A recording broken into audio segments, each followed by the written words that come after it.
Good morning, everybody. Pastor Rick, Broadman Baptist Church. This is the Broadman Word for October 4th, 2021.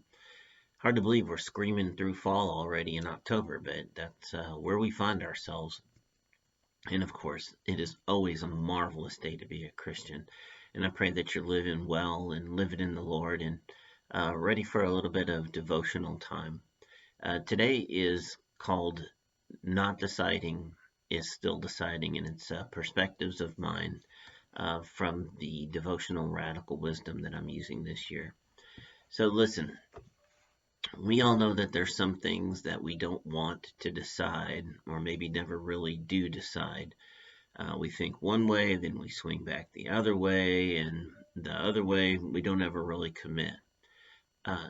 Take, for example, some of these things. Are you perhaps not deciding to consistently give of your time and resources to the Lord?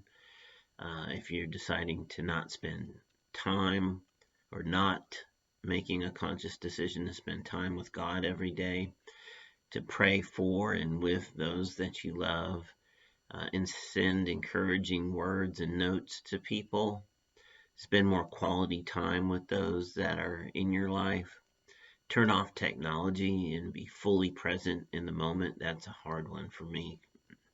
To volunteer and help, the least of these, as the Bible tells us. If you think about it, not deciding these things is still making a decision. You're deciding not to fully commit to them, or maybe not commit to them at all. And so they go undone. In our examples from the Bible, God is very decisive. He says yes, and he says no, or he may say wait. If you think about it, there's no real anguish when you say yes to something, especially if you mean it and do it. Let your yes mean yes. So, and there's very little angst when you say no about something.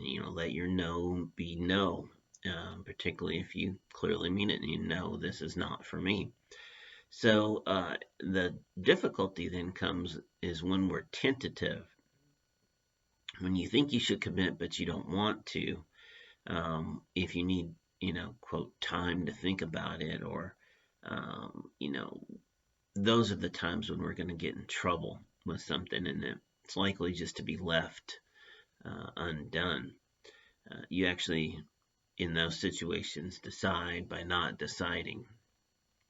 So, then there's the socially or acceptable in Christian circles anyway, ways of letting somebody know that you're not really going to do anything about it if you don't mean it. And that is a popular way of not deciding to say, let me pray about it.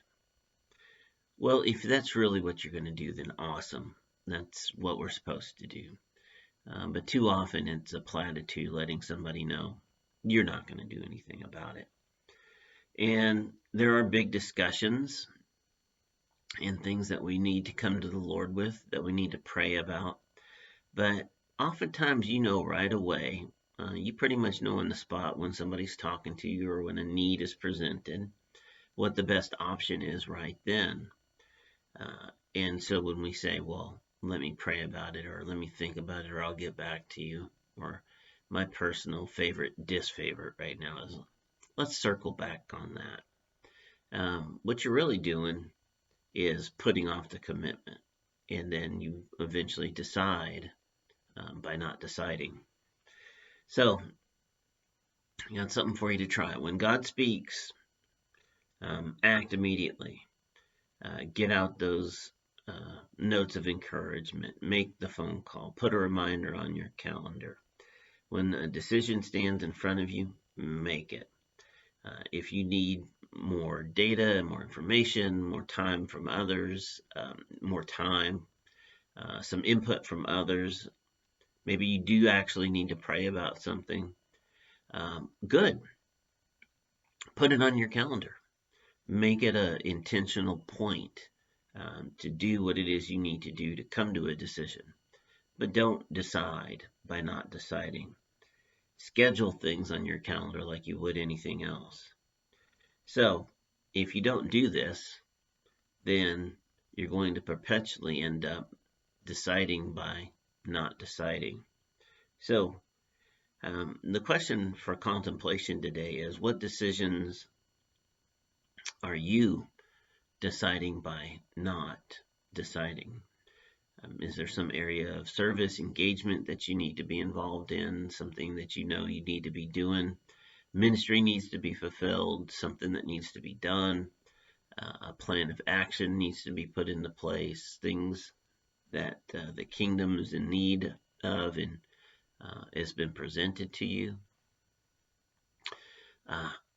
Don't decide by not deciding. Be like the example of God. Say yes, say no, or wait. If you need to wait, then mean that. Go to God in prayer, gather the information you need to gather, and then make a decision.